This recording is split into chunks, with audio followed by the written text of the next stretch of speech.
अब the term public company screen पे visible होगा most probably. The term visible है, विजिबल है। So the term public company is a term that is being defined in section 2 subsection 71 of Companies Act 2013 का है, मैं defined है बेटा section 2 subsection 71 में। सेक्शन 2 सबसेक्शन 71 थोड़े फनी मैनर में स्टार्ट होती है ठीक है, बोलती है पहला दो क्लॉजेस में इन्होंने पब्लिक कंपनी को डिफाइन किया है। क्लॉज नंबर 1 आपको ऊपर दिख रहा है, क्लॉज नंबर 1 बोलता है public company means a company, public company means a company, again वो company word use किया है, मतलब मैं बोलूंगा कि public company must be an ordinary company, a special and a foreign company cannot be treated as a public company। तो अगर मैं SBI बोलूं, state bank of India, so will it be a public company or a private company? So answer आएगा it would not be a public or it would not be a private company, it would be a special company formed under special law, क्योंकि SBI act अपने आप में एक अलग act है। Clear है? वो एक पब्लिक सर्विस यूनिट हो सकती है, पब्लिक सेक्टर अंडरटेकिंग हो सकती है, बट क्या नहीं है, वो पब्लिक कंपनी तो बिल्कुल भी नहीं है। क्लियर है? क्योंकि पब्लिक कंपनी सिर्फ एक ऑर्डिनरी कंपनी है। राइट? क्लियर है students? So it is public sector undertaking. ठीक है, there is a difference between PSU and public company. Public sector undertaking generally governmental undertakings होती हैं। क्लियर है? अब ध्यान से सुनो, वो फनी मैनर में ये बात बोलता है public company is a company which is not a private company, but हम तो फनी मैनर में नहीं ले सकते ना इसको, हमको उसके सारे एट्रीब्यूट्स एनालाइज करने पड़ेंगे। क्लियर है? दूसरा क्लॉज बोलता है public company means a company, a private company which is controlled by a public company will be become a subsidiary of a public company and it will turn up into a deemed public company। तो दोनों clauses को हम detail में analyse करते हैं, लेकिन पहला दो क्लॉज तो क्लियर हो गया। Clause number 1, public company is a company that has been defined in section 2 subsection 71, right? And दूसरा public company is a company which is ordinary company. There is a difference between public company and public sector undertaking, है ना? SBI, IDBI, IFCI, these are public sector undertaking. LIC, they are public sector undertaking. They are not at all a public company because only an ordinary company can be a public company, right? अब देखते हैं वो जो पहला clause बोल रहा है public company means a company which is not a private company. अब यहाँ जो not a private company word इन्होंने यूज किया है, not a private company word इन्होंने जो यूज किया है, वो तीनों रिस्ट्रिक्शन हम हटा देते हैं, वो तीनों रिस्ट्रिक्शन हम हटा देते हैं, तो हम कौन सी कंपनी बन जाएंगे बेटा? Public company. पहला मैं बोल सकता हूँ public company is a company in which the shares are freely transferable. There would be no restriction on the transferability of shares. Its shares are freely transferable. Okay, then it will be treated as what? A public company, right? दूसरा, a public company is a company where there is no limit, upper limit on the number of members, that is maximum number of members 200 500 नहीं, there would be an unlimited number of members, right? तीसरा point मैं बोल सकता हूँ it is free to accept public fund. It is free to accept public fund क्योंकि नाम है public company, तो it may accept public fund, it can accept public fund, it is up to the company. Got my point? तो तीनों restrictions हटा दिए। उन्होंने बोला था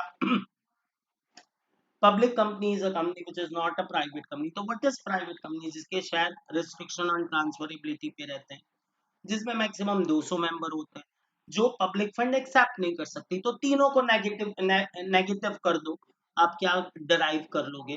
public company. So can I say that public company के shares are freely transferable. Freely transferable है इसीलिए इसके शेयर्स बेटा स्टॉक एक्सचेंज में लिस्ट भी हो सकते हैं।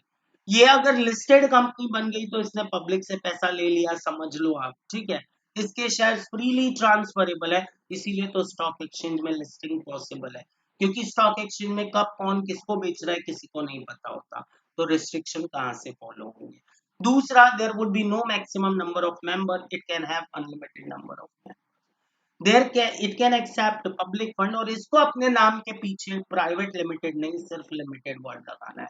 कौन सा वर्ड लगाना है? लिमिटेड। अब ध्यान से सुनो हर public company public fund carry नहीं करती, ठीक है।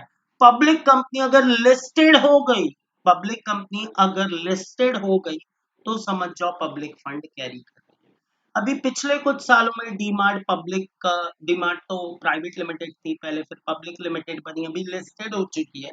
Super avenues Avenue supermarkets limited करके नाम है इनका, एवेन्यू सुपरमार्केट्स लिमिटेड, ठीक है, D mart.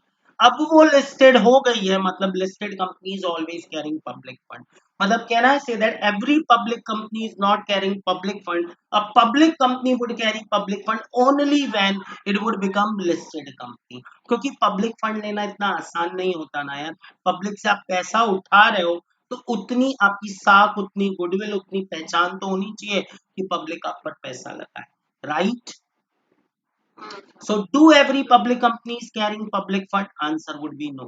Only public listed companies are carrying public.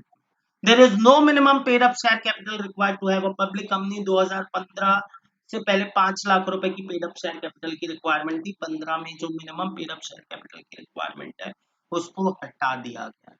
Minimum number of member required to have a public company is 7, maximum no limit.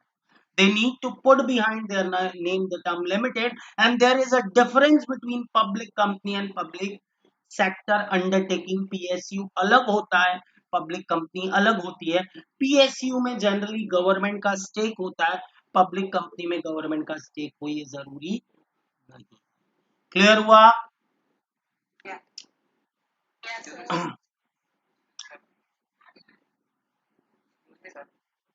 ये जो last का provision बोलता है, दो पार्ट में डिवाइडेड था, public company is a company which is not a private company, वो हमने पढ़ लिया।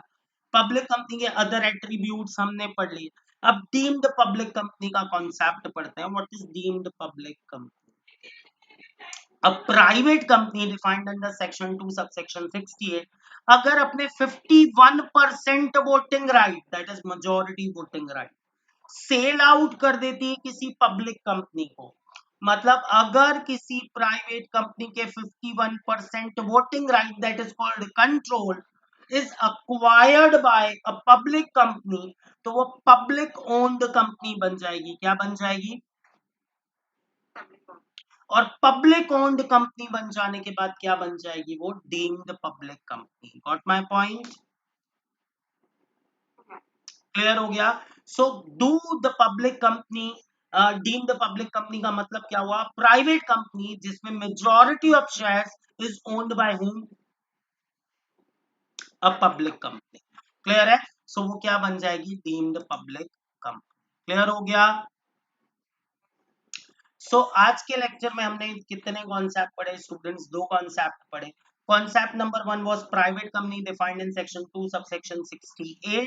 दूसरा कॉन्सेप्ट हमने पढ़ा public company as defined in the section 2 subsection 71।